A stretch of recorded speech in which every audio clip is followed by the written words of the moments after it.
I gave birth to him, raised him. But then I discovered my own son forged documents to steal everything I owned and even changed the life insurance details after my husband died. That night, I asked one question, and he screamed in my face. Don't you ever question me about money again. If you think this is just another family story, you're wrong. Subscribe now so you won't miss more raw emotional stories like this. It was a damp, bone-gray morning when they buried Jason Hastings. Not dramatic or stormy, just quietly cruel.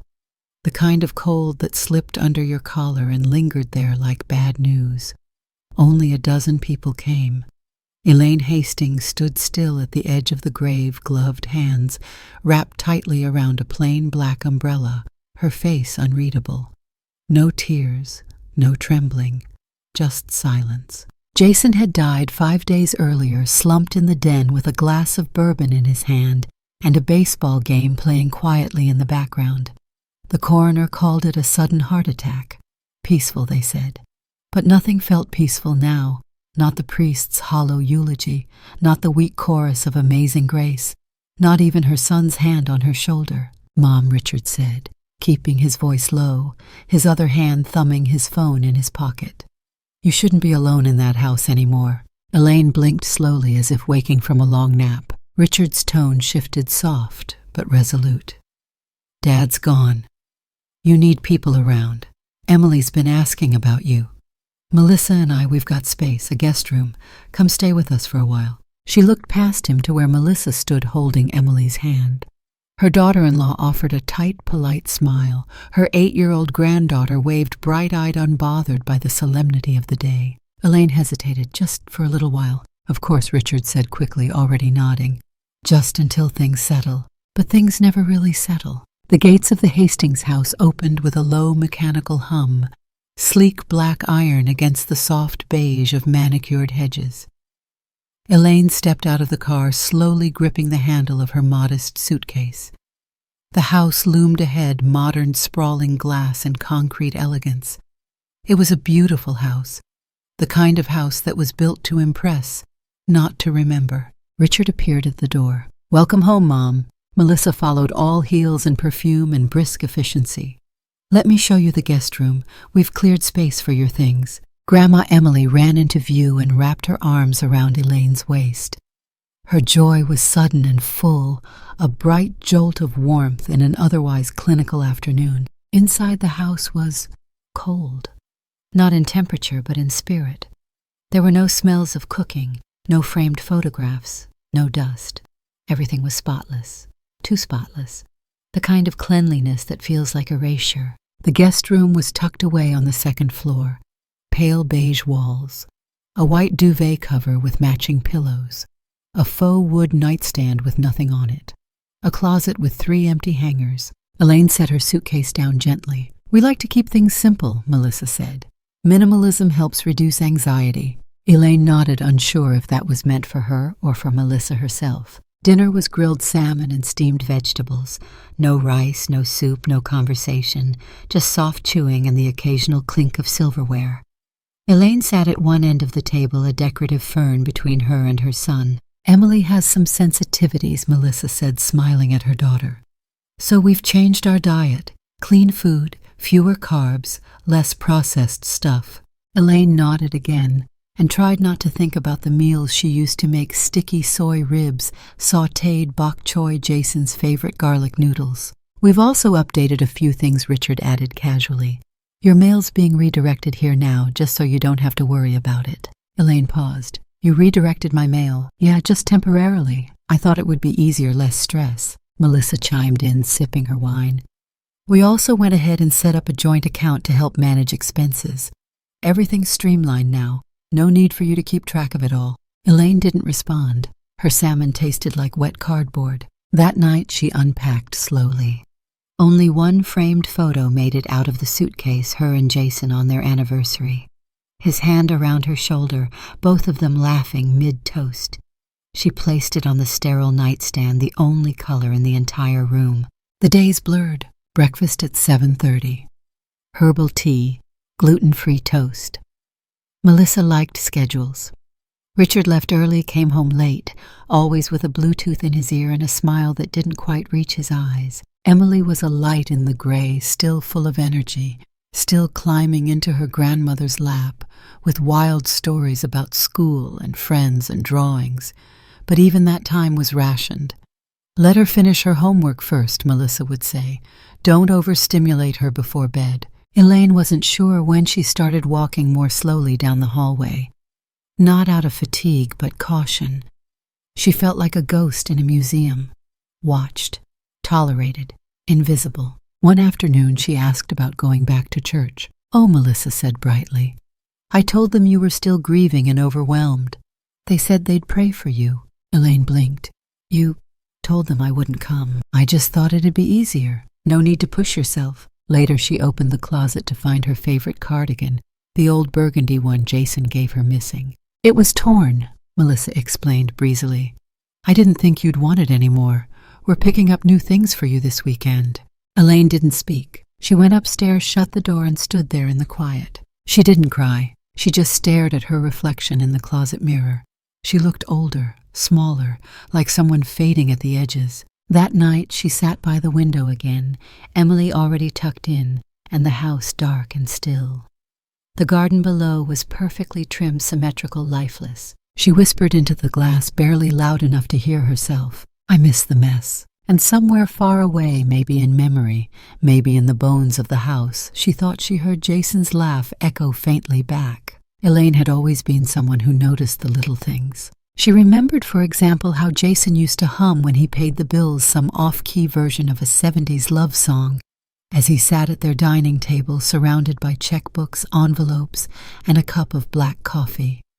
She'd never handled much of the finances herself back then, not out of ignorance, but trust.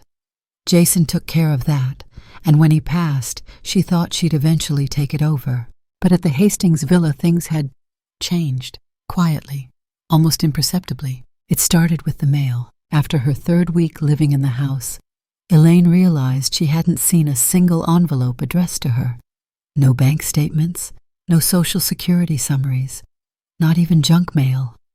The mailbox by the gate was always checked by Melissa, who sorted through letters briskly over the kitchen counter, while Elaine sat nearby pretending to read the newspaper. "Nothing for me?" Elaine asked one morning, voice casual. Melissa looked up, her smile just slightly too tight. "Oh, I already took care of it. Mostly flyers and donation asks." "I filed anything important?" Elaine nodded. "I used to get a monthly notice from CalTrust." Oh, Melissa's eyes flickered. "Well, maybe they haven't updated your new address yet. No worries, I'll call them later." That conversation was over before Elaine had the chance to ask anything more. The next day she tried to log into her online banking account. It was something she rarely did. Jason had managed it before, but she remembered the steps. Username, password, security question. Her heart beat a little faster when the site rejected her login. She tried again, slower this time. Still locked out. She hesitated before going downstairs. Richard was in the living room typing furiously on his laptop. "Hey, Mom, everything okay? I tried checking my account. I think I forgot the password." He stood immediately. "Don't worry about that. We've consolidated things. Remember? I moved your checking and savings under our shared household portfolio. One central account. It's way easier to manage." Elaine's eyebrows pulled together. "You did?" "Sure. It's temporary, just while you're here." He patted her hand. "You're retired. You shouldn't have to worry about money logistics. Melissa and I are handling everything." He smiled like it was a gift, like he'd done her a favor. But Elaine didn't feel relieved. She felt erased. The suffocation crept in slowly. Melissa canceled her appointment at the clinic. Elaine had been seeing the same primary care physician for 6 years, Dr. Alvarez, a gentle woman with warm hands and a calming voice. When Elaine asked about rescheduling, Melissa replied without missing a beat. "We switched you to our network. It's all through our provider now, simpler insurance processing." "I didn't approve that," Elaine said a little sharper than intended. Melissa tilted her head. "We thought you'd appreciate less paperwork. And Dr. Rao is excellent. Besides, Dr. Alvarez's office is 30 minutes away. That's just too much driving." Elaine didn't answer. She just went back to folding Emily's laundry. The socks didn't match. Later that week, she picked up the landline phone to call her friend Ruth. The two of them used to have lunch every other Wednesday, trading church gossip and trading prayer cards like they were secret currency. When she dialed, the line beeped, then went dead. Melissa's voice floated in from the hallway. "Oh, by the way, we disconnected the landline in your room. It was causing static on the house intercom. Just use your cell." Elaine went back into her room and opened the top drawer. Her cell phone was there, but it wasn't hers. It was a new one, basic, preloaded. She'd noticed it had limited contacts, none added by her. Ruth's number was gone. She tried to reinstall the old messaging app, but the device wouldn't allow downloads without a master passcode. She sat there holding the phone like it had betrayed her. When Ruth didn't hear from her, she assumed Elaine was still in mourning. When Pastor Gene called to check in, he left a voicemail that was never played. When the church secretary mailed a card, it was returned, address no longer valid. The wall around Elaine was thickening. It came to a head on a Thursday. Elaine had been trying to access her personal savings for weeks. Just a small withdrawal enough to send a donation to the orphanage she and Jason used to support. She still remembered the account number by heart, the PIN code from when Jason set it up with her decades ago. She went to the local ATM near the pharmacy, slipped in the card, entered the numbers. The screen blinked red. Transaction denied. She tried again, slower, more carefully. Card locked. Elaine stood there, hand trembling just slightly, while the machine spat out a piece of paper that read, "Please contact your financial institution." She looked around disoriented. The world hadn't stopped moving. People passed her by. Teenagers laughed behind a rack of candy bars.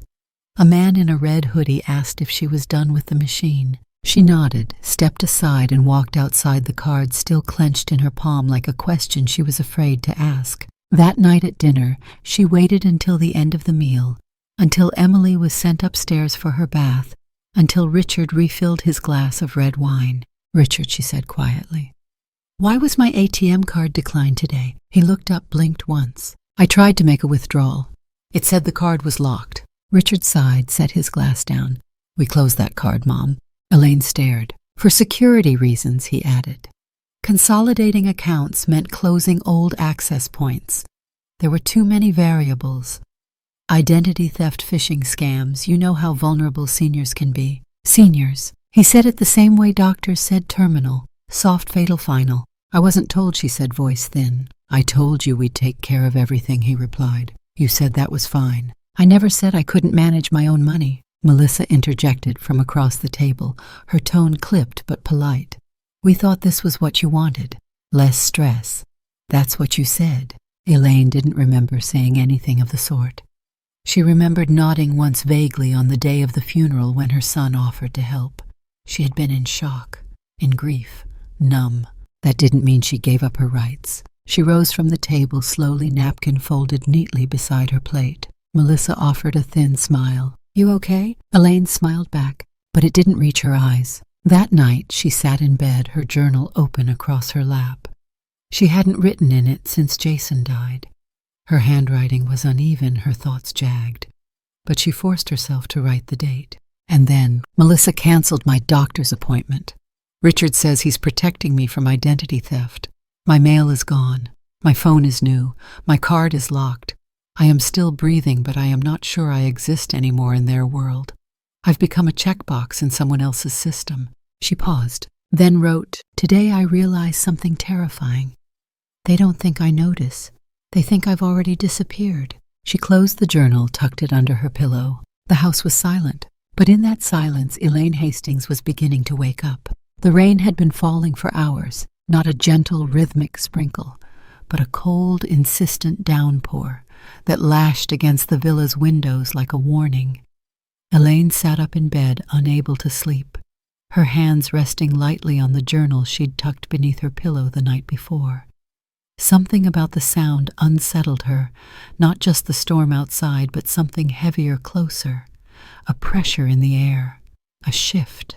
She slipped her feet into house slippers and crossed the room, opening the door just a crack. The hallway was dark except for a sliver of golden light stretching from under the kitchen door.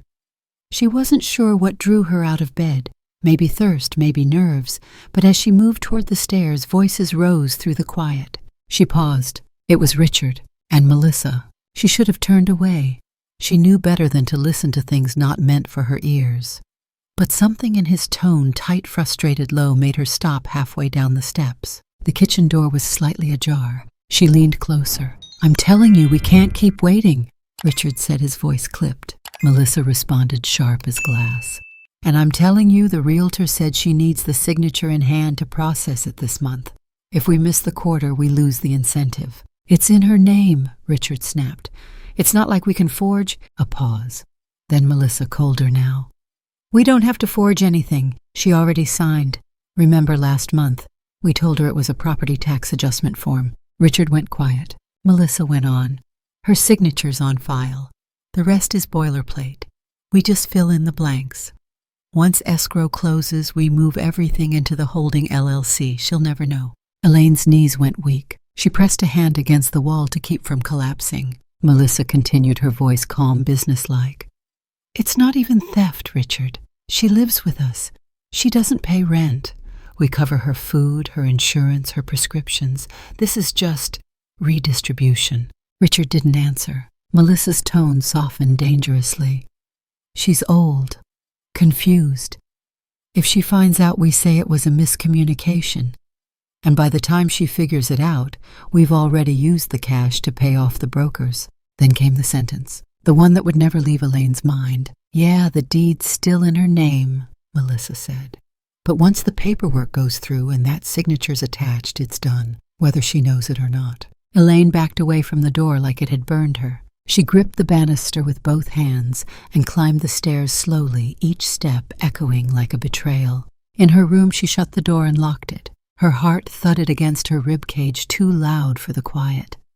Her breath came short, shallow, like she was underwater.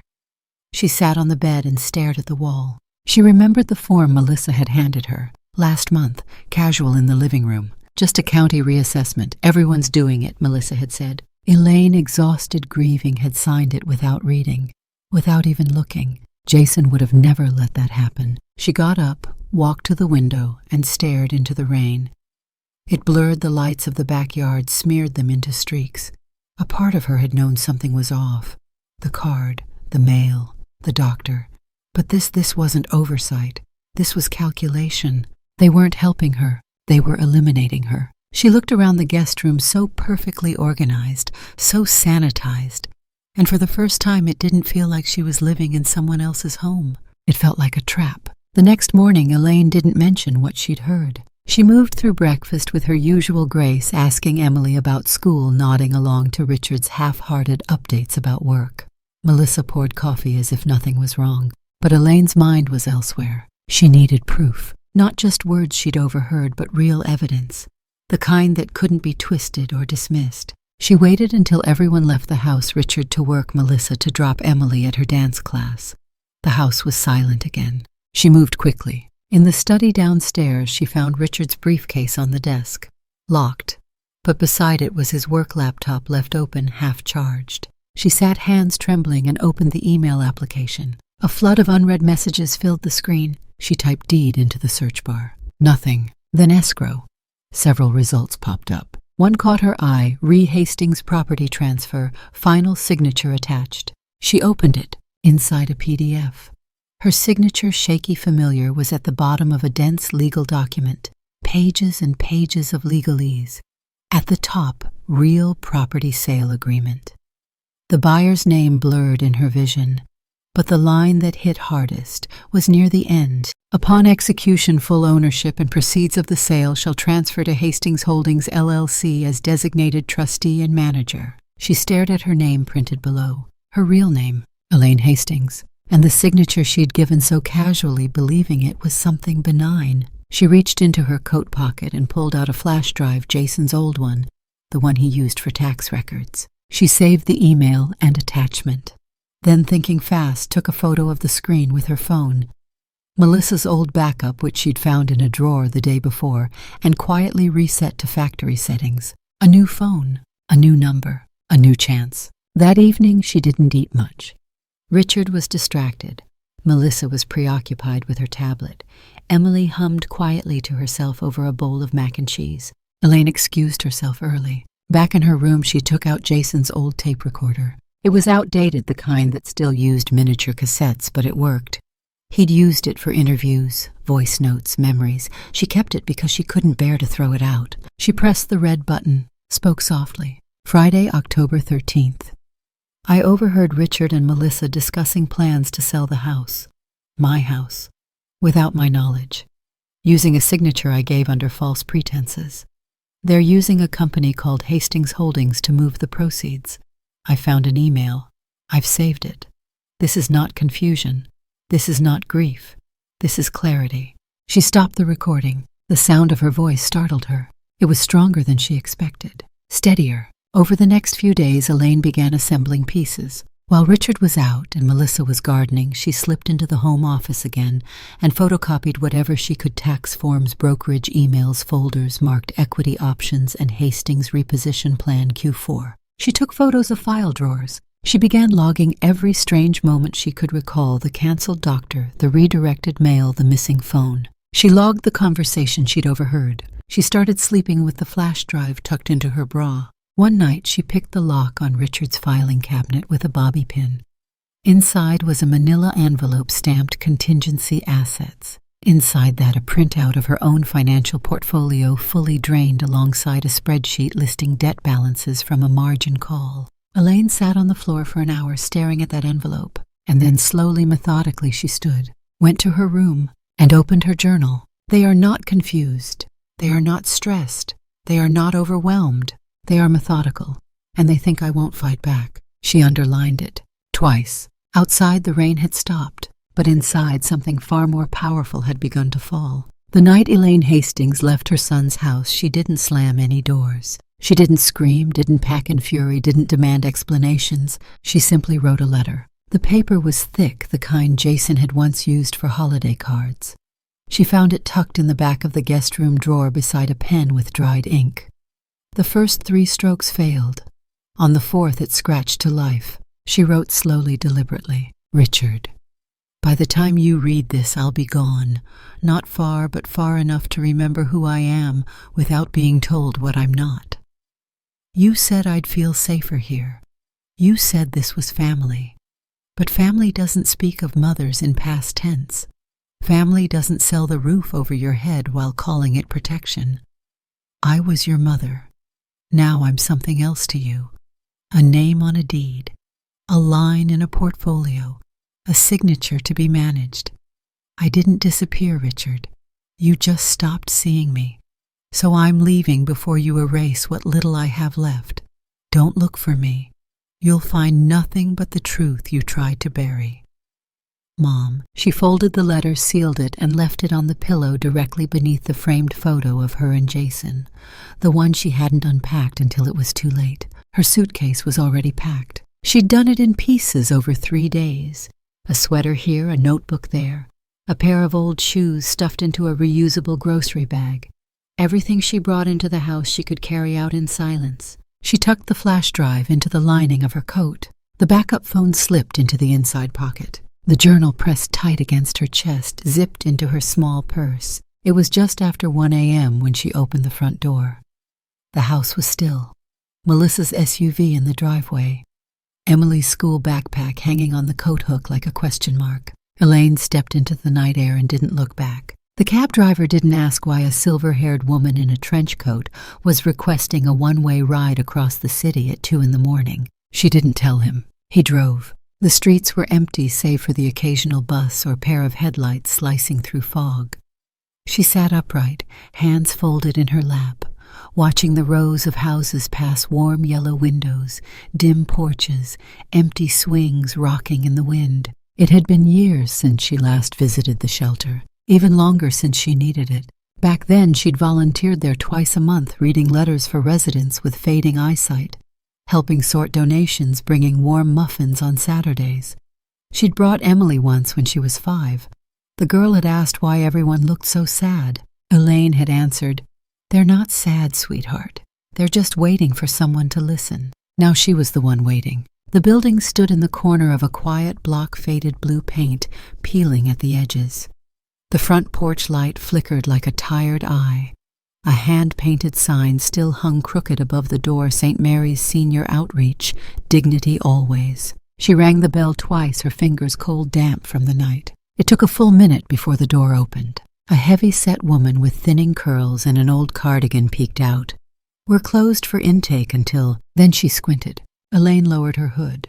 Elaine. It had been over a decade, but recognition like grief never really aged. "Clara," Elaine said softly. The woman stepped back without a word and pulled her in. The common room hadn't changed. Still smelled faintly of bleach and something sweet like laundry detergent and instant coffee. A bulletin board by the kitchen displayed a calendar with clipped newspaper cartoons and faded pushpins. Elaine sat on the plastic sofa, dripping rainwater onto the linoleum floor. "I don't need a bed forever," she whispered. "Just for tonight." Clara handed her a towel. "You could have called." "I didn't want to explain it on the phone." Clara nodded like she understood. Maybe she did. "You still have that green room at the end of the hall." Elaine managed a weak smile. "With the drafty window." Clara smiled back. "Still can't fix it." They walked down the hallway together, quiet. When they reached the room, Clara opened the door gently. It was smaller than Elaine remembered. A narrow cot, a wooden chair, a chipped mirror, and a single overhead light that buzzed. But it was hers. She sat on the bed, the mattress dipping beneath her. "You were always helping everyone else," Clara said from the doorway. "Never thought I'd see the day you'd need the help." Elaine looked up, eyes tired. "I didn't think so either." Clara hesitated, then stepped inside, closed the door behind her. "You remember Agnes?" she asked. Elaine's eyebrows lifted. "Agnes Waters." "The one who used to steal the good tea bags." Clara laughed softly. "She's still here. Hips bad, but the mind's sharp." A pause. "She told me once," Clara continued, "that when people start trimming away your choices, they're not protecting you. They're prepping you to disappear." Elaine didn't say anything. Clara leaned against the wall. "Whatever brought you here, don't let it silence you. You're not just someone's mother or widow or expense report. You're you, and you better fight like hell to keep that." Then she reached into her cardigan pocket, pulled out a battered notebook, and handed it over. "You gave me this years ago," she said. "Said if I ever forgot who I was, I should write it down until I remembered." Elaine took the notebook with trembling fingers. "Maybe it's your turn now." The door closed behind Clara. Elaine stared at the notebook for a long time. Then she opened it to a fresh page and began to write. Not just feelings, details, times, documents, passwords, names. She wasn't journaling. She was recording, archiving, building something. She wrote until the light began to blur and her eyes burned from exhaustion. And then she reached into her pocket, pulled out the backup phone, opened the contacts. There were only 2 names. The first was Jason. She didn't have the heart to delete it. The second was Margaret Everett. It had been years since they last spoke. Margaret had once been her closest friend, college roommates, prayer circle sisters, bridge partners. They had drifted apart when Elaine became a caregiver full-time, and Margaret dove headfirst into law school at 51. Now Margaret was a practicing attorney, specializing in elder care and probate. Elaine stared at the number, pressed call. It rang twice. Then a groggy voice, "Elaine." Her throat tightened. "It's me." A pause. "Where are you?" "Somewhere safe. I need your help." A beat. "Tell me everything," Margaret said.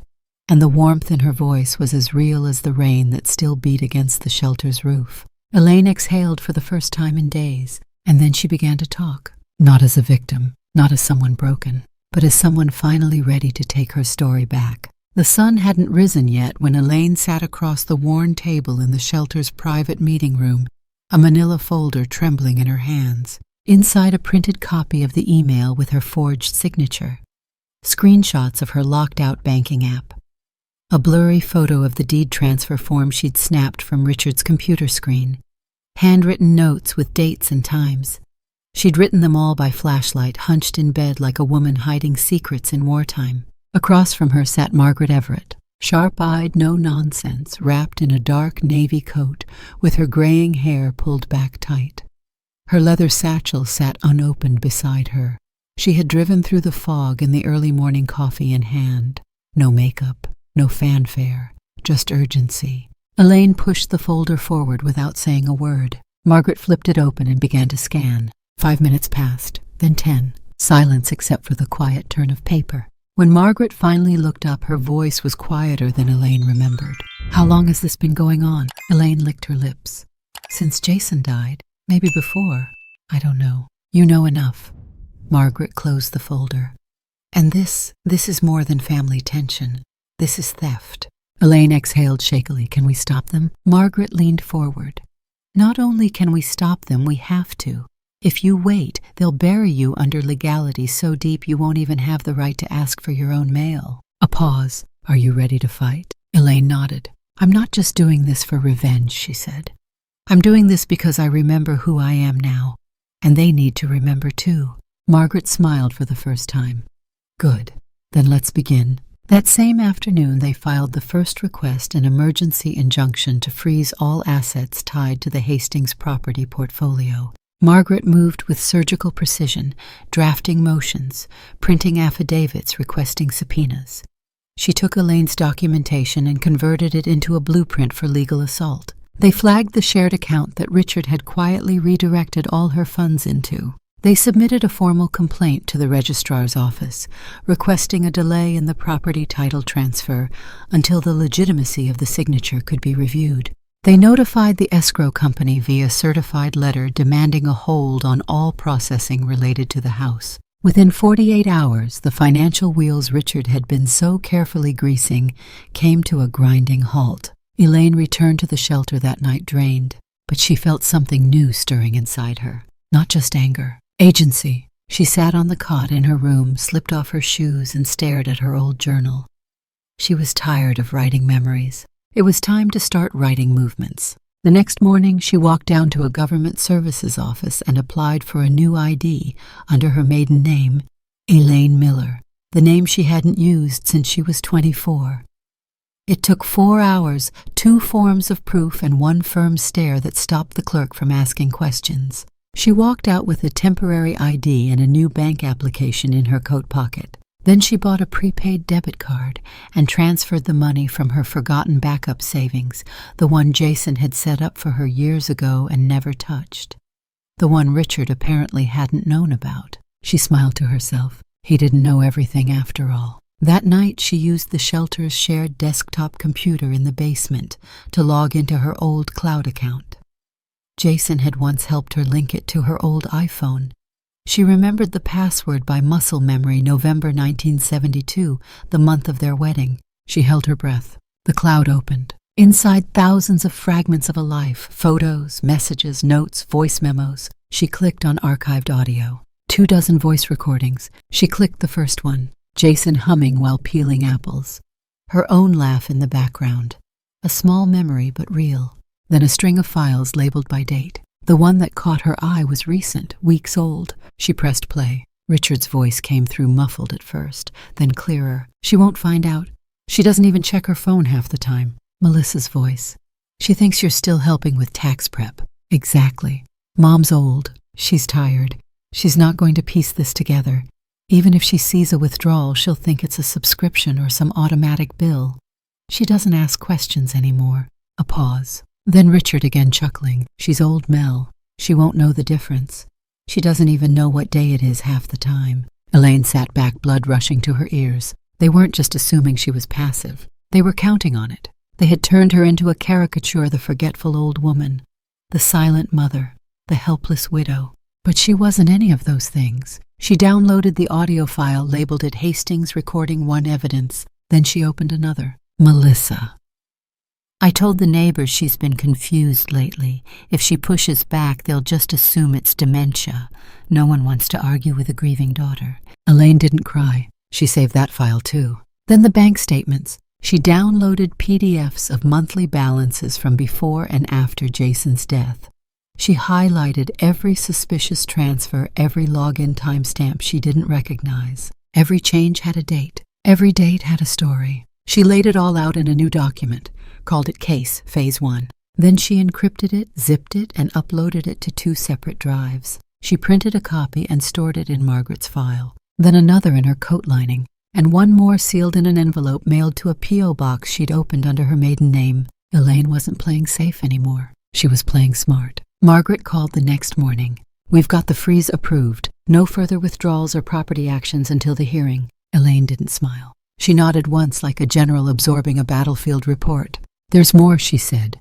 "Audio, cloud backups. He said I was too old to notice." Silence on the other end. Then Margaret's voice, dark with conviction. "We're going to make them regret underestimating you." Elaine stood by the shelter window watching the morning light cut through the fog. Her reflection in the glass didn't look fragile. It looked focused, grounded, unmovable. She whispered softly to her reflection, "Let them underestimate me one more time. Let them." Because now she wasn't just protecting herself. She was preparing for war. The courthouse didn't look like a place where wars were fought. It looked like paperwork. Beige walls, buzzing fluorescent lights, gray-tiled floors scrubbed until they gleamed with institutional indifference. But for Elaine Hastings, this was a battlefield, and she walked into it with steady hands and a fire that no one could see unless they were paying attention. Margaret Everett walked beside her leather briefcase in hand, eyes alert behind wire-rimmed glasses. She said little. They'd prepared all night. Everything had been rehearsed, printed, and cross-referenced. But still, when the security guard took Elaine's bag and scanned it when she emptied her coat pockets onto the tray, her palms grew damp. She was here not as a mother, not even as a victim. She was here as a defendant to a lie. They reached courtroom 4B just before 9:00 a.m.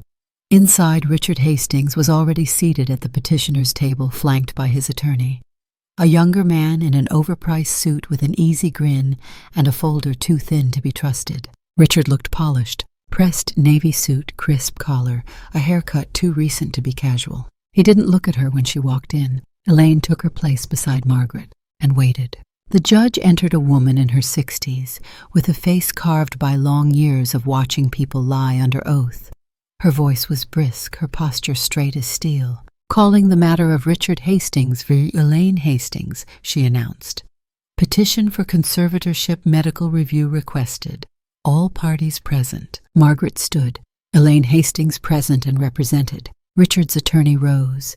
Richard Hastings, petitioner and sole child of the proposed conservatee. That word conservatee landed in the center of Elaine's chest like a weight. The judge looked over her glasses. "Let's proceed." Richard went first. He was confident, almost rehearsed.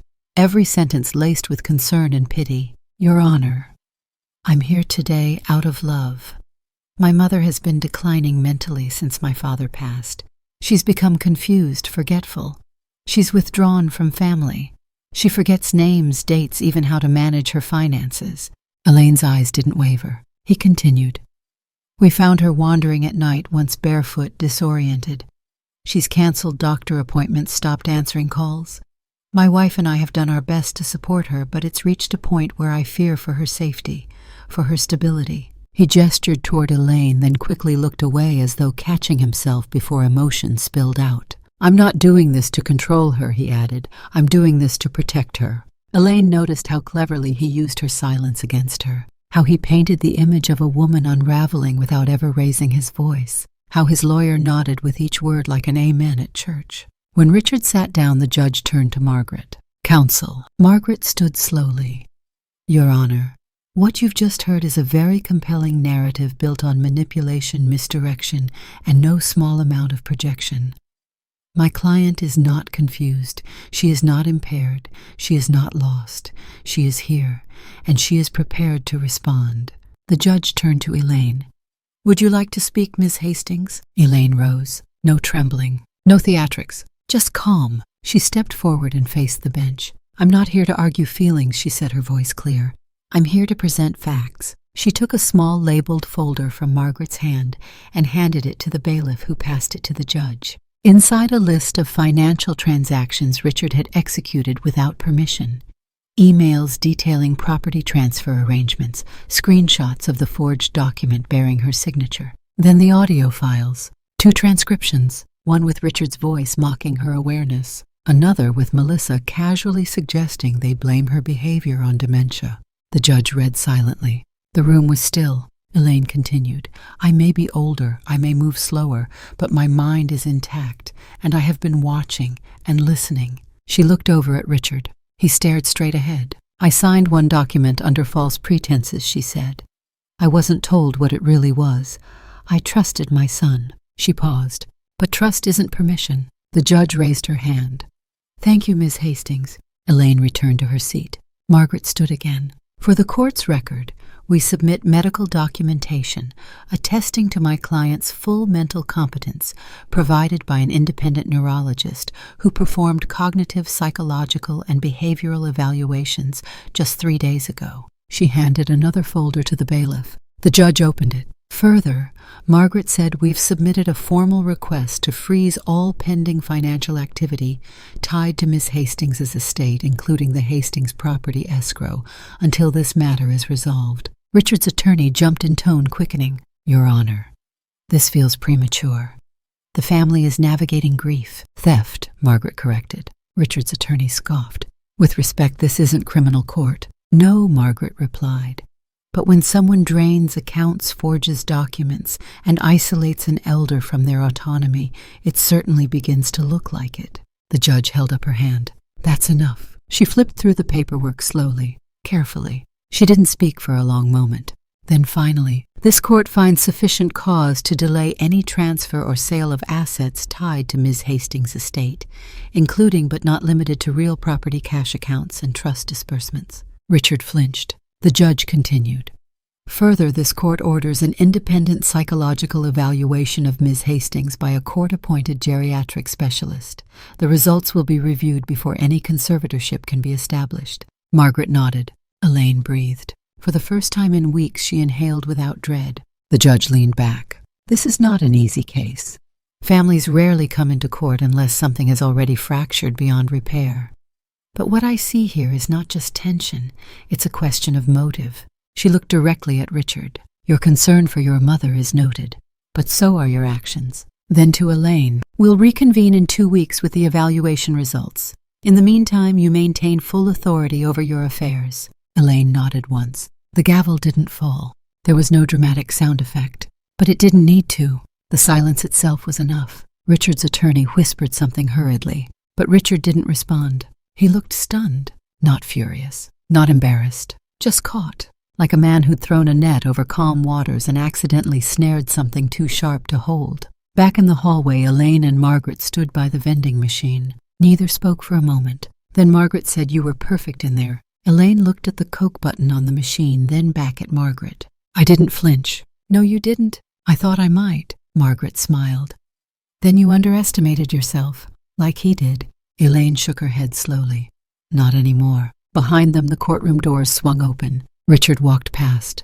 He didn't look at her. Melissa wasn't there. Elaine watched him go. Not with hate, not with pity, with understanding. He hadn't expected her to fight. He'd expected the old version of his mother, the one who nodded politely, who apologized for asking questions, who trusted too easily and too long. That woman no longer existed, and everyone in that courtroom knew it now. The office smelled like printer toner and lemon disinfectant. Elaine sat across from Margaret, the blinds drawn halfway against the morning sun, a steaming paper cup of untouched coffee resting by her hand. The war had begun. The first blows had landed. But now something darker was rising under the surface. Margaret didn't speak at first. She clicked through her laptop, eyes darting across PDFs and document headers. Then she turned the screen. "You need to see this." Elaine leaned forward. It was a form familiar in format, sterile in tone. A death claim. The header read, "Life Assurance Claim. Jason Hastings, her late husband." "Is that—" Margaret nodded. "Filed 2 days after Jason passed." Elaine blinked. "I didn't file anything. It took me 2 weeks just to open the closet where he kept his socks." "That's because you didn't file it," Margaret said evenly. "Richard did." Elaine felt her breath catch. Technically, as the secondary trustee of the family trust, Richard had the authority to notify the insurance agency, Margaret continued. But what he did next, that's where it gets slippery. She opened another file, this one titled Account Transfer, Beneficiary Deposit Instruction. Instead of directing the life insurance payout into your joint marital account where it legally belonged, Richard created a new corporate entity, Hastings Future Management LLC, and routed the money there. Elaine's hand trembled on the table. That company doesn't exist in any business directory outside of Delaware. It's what we call a shell, no employees, no office, no assets. Just a name and a routing number. Margaret pulled out a printout. and that routing number connects to an offshore clearinghouse in the Cayman Islands. Elaine didn't speak. She couldn't. Her mouth had gone dry. $328,000, Margaret said softly. The full benefit payout, gone within 5 days. Elaine leaned back as if hit, and the signature on the beneficiary amendment form, Margaret continued. We're running it through forensics, but I'll be blunt, it's not yours. Elaine closed her eyes. Silence filled the room like fog. When she opened them again, she wasn't looking at Margaret. She was looking backward, that night, the one when Jason died. She remembered the sound of the television in the other room, the late game still playing on low volume, the hum of the refrigerator, the soft click of Melissa's heels on the tile. She remembered Jason's voice, hoarse but gentle, calling from the den. "Hon, can I get something warm?" Elaine had stood up to make him tea, but Melissa had stepped in. "I've got it," she said, lifting a hand. "You sit. I'll take care of Dad." She'd smiled, warm, capable. Elaine had sat. Melissa had returned 5 minutes later with a steaming mug of warm milk. "Not too hot," she'd said. "Little honey, he's already sipping." Jason had given her a thumbs up from the couch, already reclined under his favorite throw blanket. Elaine had gone to bed early. She never heard the end of the game. She never heard him call for her again. She'd woken to Richard's voice at the foot of her bed, low, urgent, shaking. "Mom, something's wrong with Dad." When she rushed down the hallway, Jason was already gone, collapsed, cold, the mug still on the coffee table, half empty. She hadn't questioned it then. Heart attack, they said. He'd had high cholesterol for years. He was under stress. He was aging. She was grieving. No autopsy, just burial. But now her hands were icy. Her mouth whispered things she wasn't ready to say aloud. What was in that mug? What was in the insurance policy? What was in the silence she'd mistaken for peace? "Elaine," Margaret said, gently reading her face. "You need to breathe." Elaine did, barely. "I trusted him," she said, voice barely above a whisper. "I trusted them both." Margaret leaned in. "That's not a weakness. That's what decent people do." "But what if she stopped?" No, Margaret cut her off. "We don't assume murder. We don't assume poison. We don't speculate what we can't prove. But we do investigate. If you want to go there, I'll make the calls. I'll request the medical reports. But we don't chase ghosts." Elaine stared at her for a long moment. And what if the ghost was never dead to begin with, just hiding behind paperwork and smiles? Margaret's eyes softened. "Then we shine a light." Later that afternoon, they pulled Jason's file from the county records office. Cause of death: acute myocardial infarction, no autopsy requested, pronounced dead at scene by first responder, body released to family within 12 hours, cremation approved and executed within 48. No one asks questions when a man over 60 dies quietly in his home, Margaret said, flipping through the pages.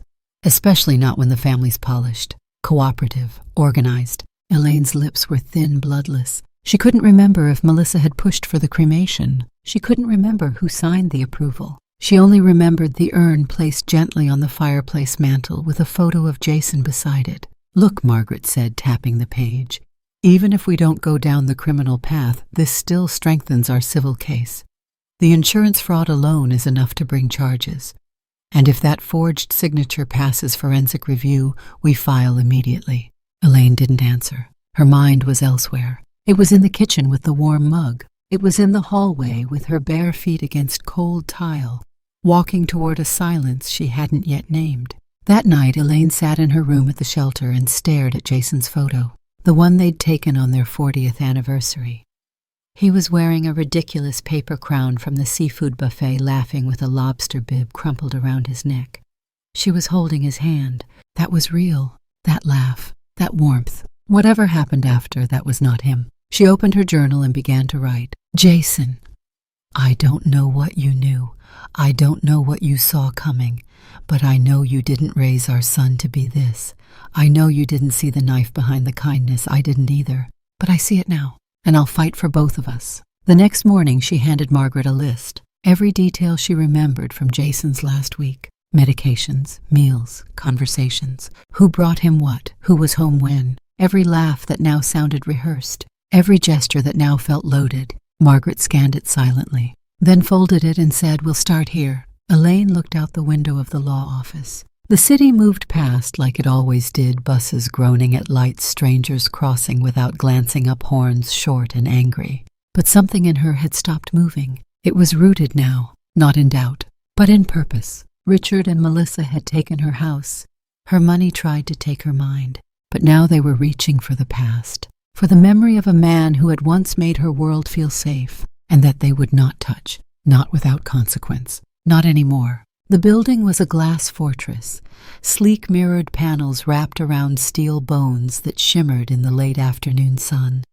It was the kind of office space designed to make you feel small, to intimidate with its symmetry and silence. Elaine stood in the marble lobby of Hastings Financial Strategies, a hand clutching her purse, the other wrapped around her cane, not for balance, but for anchoring.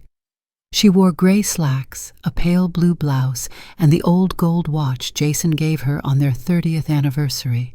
Her spine was straight, her face unreadable. The receptionist greeted her with a polite smile, unaware she was about to witness the unraveling of an empire. "Do you have an appointment, ma'am?" Elaine didn't answer. A door opened. Richard appeared in the hallway mid-sentence, speaking to someone over his shoulder. He stopped when he saw her. His jaw-tensed lips pressed into a line. He turned to the receptionist. "She's fine," he muttered. "Give us a minute." He ushered Elaine into his private office, floor-to-ceiling windows, a walnut desk that screamed vanity and walls lined with books he likely never read. He closed the door behind them. "Well," he said, moving around to his side of the desk, "this is unexpected." Elaine stayed standing. "I didn't come for pleasantries," she said. Richard's mouth twitched. "Then why are you here?" "To look you in the eye," she said, "before the world sees what I now do." He sank into his leather chair and leaned back casual on the surface, but his fingers gripped the armrests just a bit too tightly. "I know everything," Elaine said, her voice calm, dangerously so. "The insurance, the fake company, the forged documents, the recordings, the lies." Richard exhaled sharply through his nose. "I suppose Margaret told you." "She showed me the paper," Elaine said. "But I already knew the truth. I just hadn't admitted it to myself." He stood, walked to the window, hands in his pockets. He stared out at the city like it might offer him some kind of escape route. Then he turned back to her eyes hard. "You don't understand," he snapped. "You never did." "Then help me," she said, voice steady. "Help me understand." His shoulders rose and fell, his mouth twitching like something inside him was struggling to get out. "I did what I had to," he said. "Dad left everything a mess. You think we were fine, but we weren't.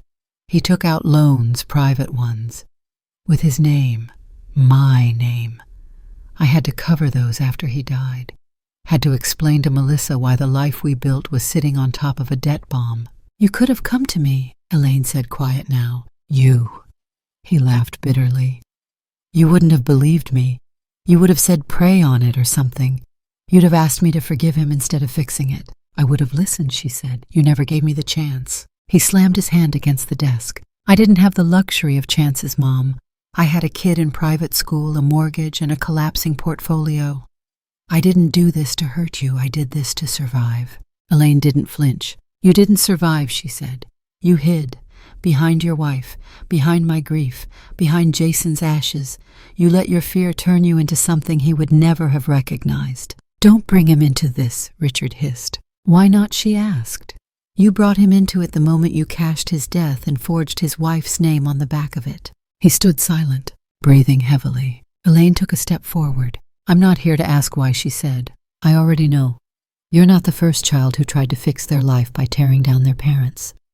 You're just the first I ever believed incapable of it." Richard's voice cracked, then not with anger, but with something worse. "Shame. You were supposed to get old," he whispered. "You were supposed to fade quietly. I had it handled. I wasn't trying to erase you, just move past everything faster." Elaine nodded slowly. "It's not that I didn't know, Richard. It's that I chose to believe you wouldn't do what you did."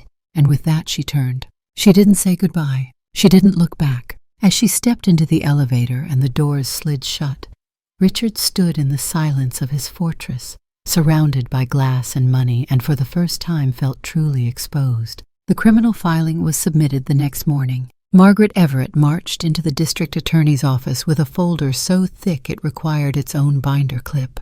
Inside were printed transcripts of voice memos, emails with metadata timestamps from the bank server logs, the forged signature overlays, and a certified letter from the insurance board acknowledging Richard Hastings's misrepresentation of beneficiary intent.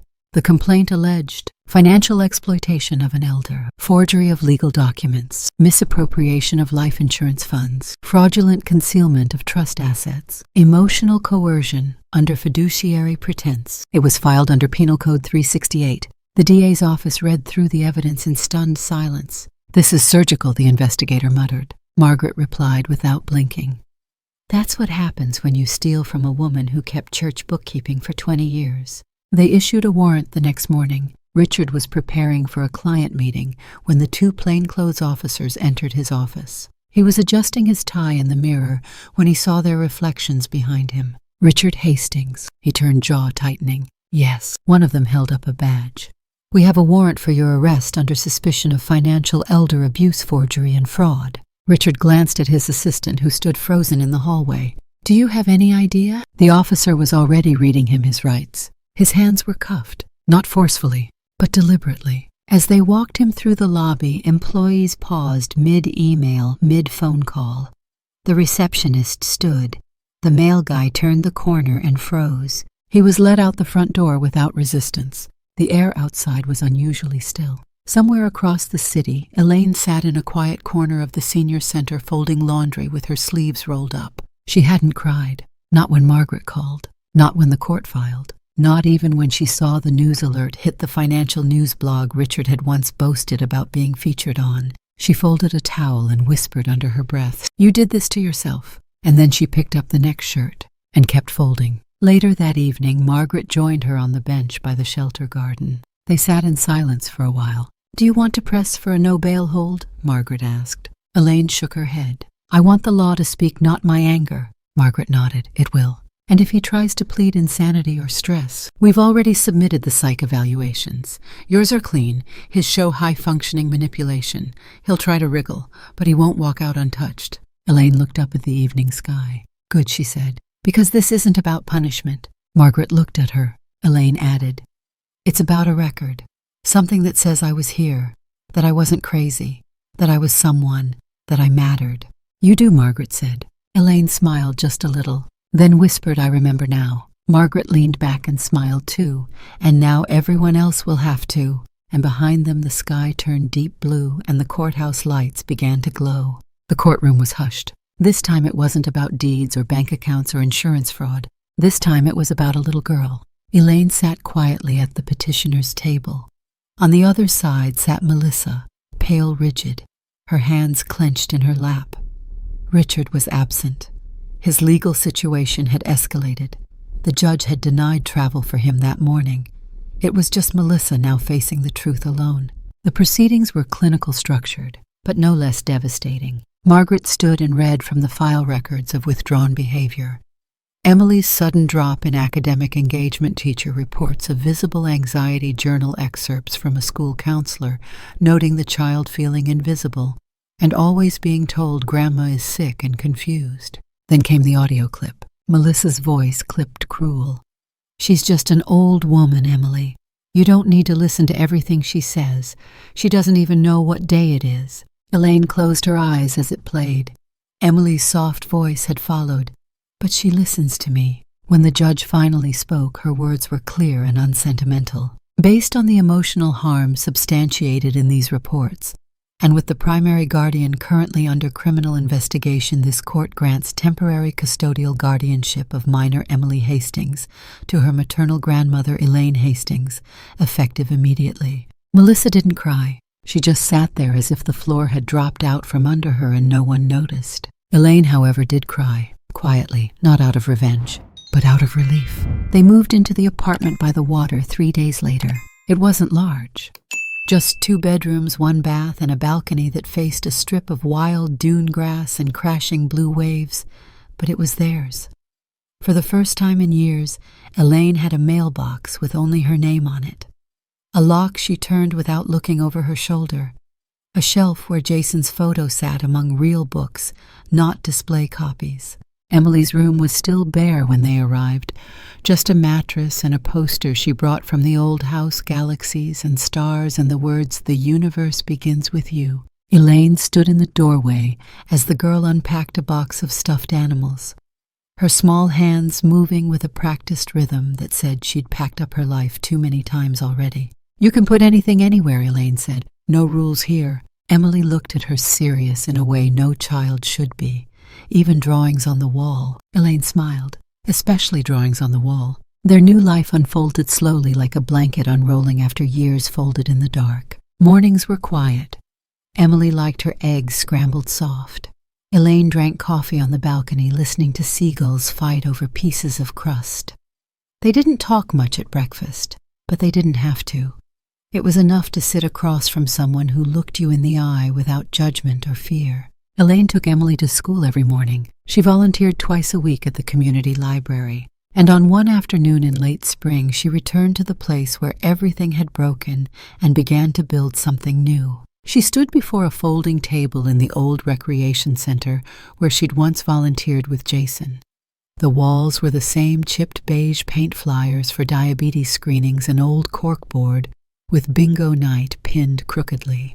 But now there was a new sign, hand-printed in firm black lettering, "The Forgotten File. Advocacy for Elders Reclaiming Power." Elaine had registered the nonprofit under her maiden name, filed the paperwork herself, and recruited 2 volunteers from the shelter, one a retired nurse, the other a woman who once lost her home to a niece's forged mortgage. They started with simple cases: a woman whose daughter rerouted her pension checks, a man who hadn't been allowed to hold his own phone since his stroke, a grandmother who hadn't touched her own debit card in 4 years. Elaine listened, took notes, connected them to legal aid, referred them to Margaret when things escalated. The stories poured in like floodwater, but Elaine didn't drown in them. She carried them, because she knew what it was to feel invisible, and now she had the tools to make sure no one else had to. One Friday afternoon, Elaine opened her mailbox and found a pale blue envelope. No return address, just her name in a handwriting she could recognize blindfolded. Richard. She stared at it for a long time. Emily came out to the balcony, backpack slung over one shoulder. "Want me to make tea?" the girl asked. Elaine looked up and smiled softly. "Only if you pick the kind we both hate." Emily grinned. "Chamomile, extra boring." As she went back inside, Elaine turned the envelope over. She didn't open it. She didn't need to, not yet. She tucked it into the drawer beside Jason's watch and the first court summons. Some things didn't need to be read to be understood. But still that night she found herself weeping at the sink as the kettle hissed behind her. Not because she hated him, not even because she missed him, but because she remembered holding him in a hospital room when he was born, so small and furious at the light and whispering, "I'll protect you from everything." And she had, until now. 1 week later, the Forgotten File held its first official workshop. 20 chairs in a church basement. A whiteboard. A projector that stuttered on every third slide. Elaine stood in front of a room of gray-haired survivors and told her story. From the beginning. Not with bitterness, but with clarity, with dignity, with purpose. "You don't have to be loud to reclaim your voice," she said. "You just have to stop whispering in rooms that are stealing from you." Someone clapped, then someone else, then everyone. Afterward, a woman approached her trembling. "My son took my name off our house deed last month," she said. "I didn't even realize until the tax bill came in his name." Elaine reached out gently, took her hand. "We'll fix it," she said. The woman blinked. "How?" Elaine smiled. "We begin by believing you're not crazy. Then we build from there." That night back in their apartment, Emily was drawing galaxies on the wall with washable markers. Elaine sat nearby, flipping through intake forms, a cup of tea in hand. "Grandma," Emily asked, not looking up. "Are we happy now?" Elaine thought for a long moment. "We're not scared," she said. "That's a start." Emily nodded, still drawing stars. "Do you think Dad misses us?" the girl asked. Elaine looked out the window where the ocean reflected the city's dull orange glow. "I think," she said carefully, "he's remembering what he lost." Emily didn't speak. She just kept drawing. And for the first time in what felt like years, Elaine let the silence feel like safety. The appellate courtroom was quieter than the one before it. Quieter not because the stakes were lower, but because the truth had already spoken. What remained now was the echo. Elaine sat still in the front row, her hands folded neatly in her lap. dressed in the same navy coat she wore the day she filed the original complaint. Next to her, Margaret Everett was reading through her notes one last time, though they both knew this wasn't a trial of facts anymore. It was a trial of resolution. Across the room, Richard Hastings sat beside a different attorney. His suit was no longer fitted his face, noticeably thinner. The boyish arrogance he once wore like a cologne was gone. What replaced it was something else, not quite regret, not quite acceptance, but a grim recognition of the walls that had finally closed in. The judge, a silver-haired woman with a commanding presence, spoke clearly as she shuffled her papers. This court, after review of all submitted evidence and previous proceedings, finds that Mr. Richard Hastings did knowingly and willfully engage in acts of financial fraud, including document forgery, unlawful reassignment of trust funds, and the exploitation of a dependent elder. Elaine exhaled softly, her eyes focused on the bench. Furthermore, this court upholds the lower ruling, the judge continued. Mr. Hastings is hereby ordered to make full restitution of misappropriated assets to Ms. Elaine Hastings in the amount of $423,000.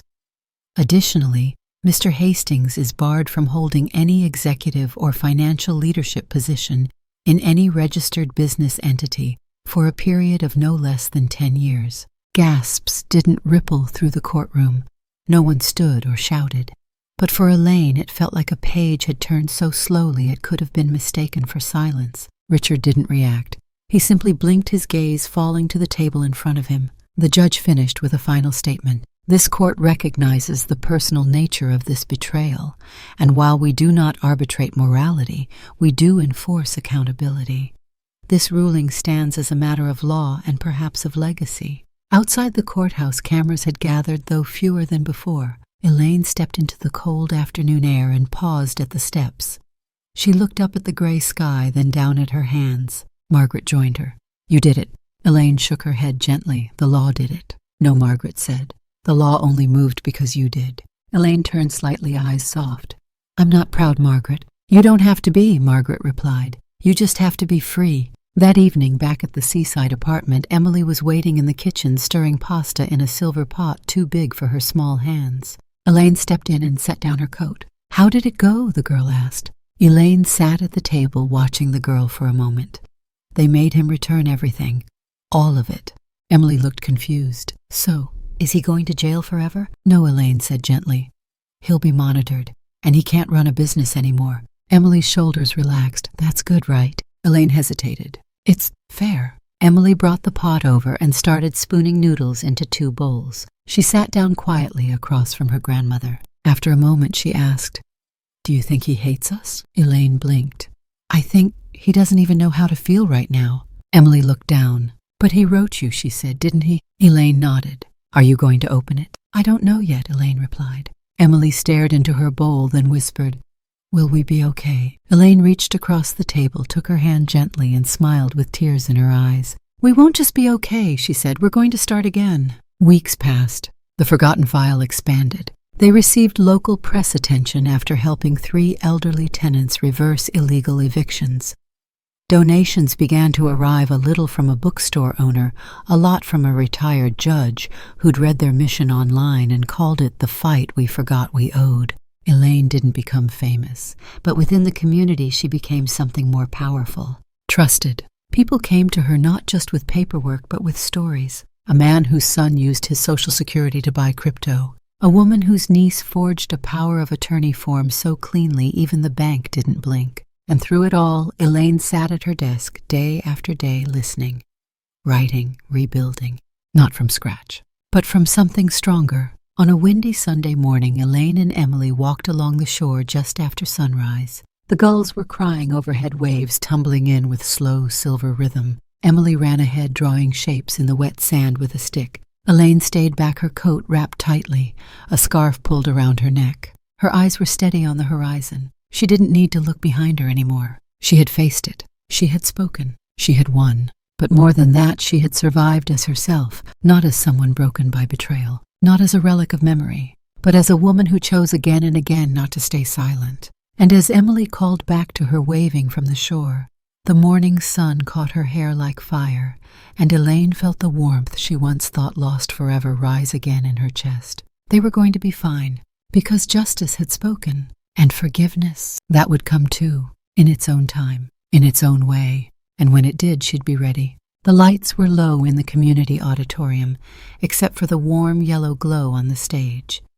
The backdrop was simple, a cloth banner that read in block letters, "The Forgotten File Stories That Refuse to Die."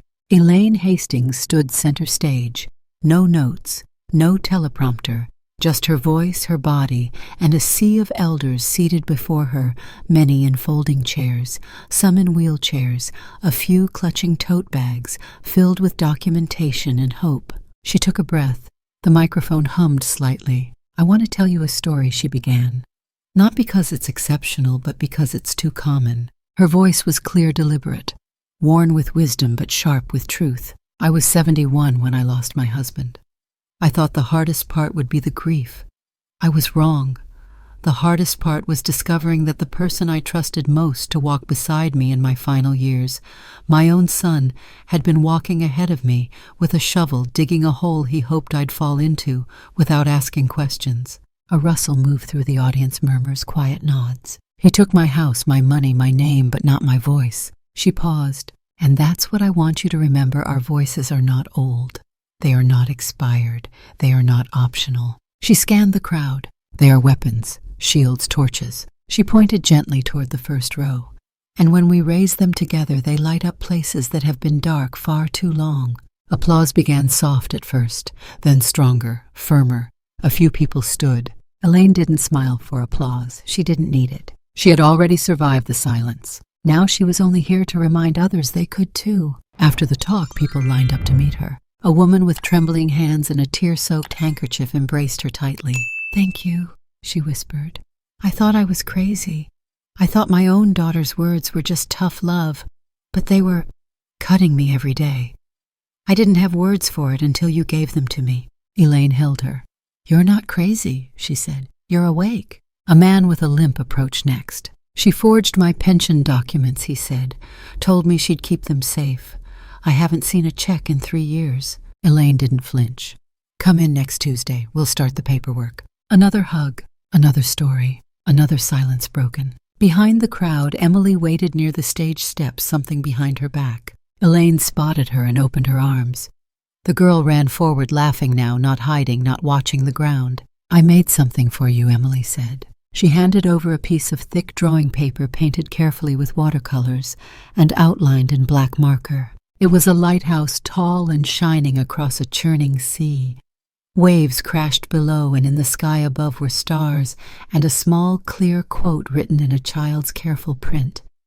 "My grandma is the hero who turned her pain into light." Elaine's hand shook as she held the painting. Tears slipped down her cheeks, but this time she let them fall. Because they weren't tears of sorrow or loss. They were tears of becoming. That night, back at the apartment, Elaine placed the drawing in a frame and hung it beside her desk. She sat down, flipped open her journal, and wrote, "I thought justice would be the end.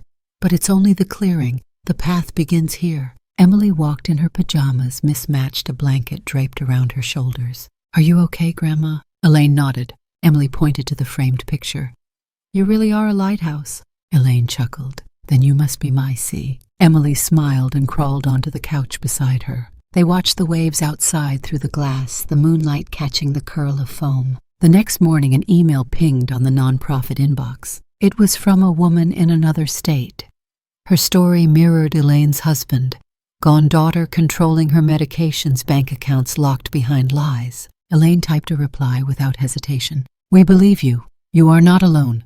Let's begin." She hit send and looked out the window again. The world hadn't changed overnight, but a ripple had started. A truth had bloomed, and it wouldn't go back underground. Not now, not ever. As the screen fades, the final image holds Elaine standing at her desk, one hand resting on Emily's shoulder as the sun rises behind them. A final line appears slowly in white serif font. "Betrayal can bury a life, but truth when it rises can change a generation."